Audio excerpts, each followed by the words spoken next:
বিকেল বিকেল উনুন ধরানো হয়ে যাচ্ছে।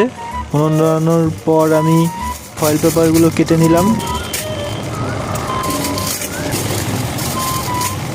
একে একে সব ফয়েল পেপারগুলো কাটা হয়ে যাওয়ার পরে ছাতা লাগিয়ে নিলাম।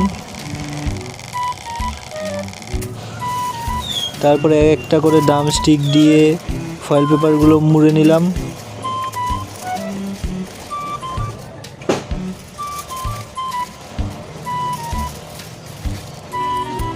তারপরে কাবাবের শিক ভরে নিলাম।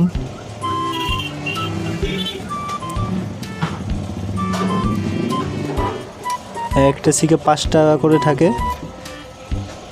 আর এইগুলো হচ্ছে উইংস। সব ভরে ফেলার পর হাফ কুক করে শোকেসে সাজিয়ে রেখে দেওয়া হলো কাবাব আর উইংস।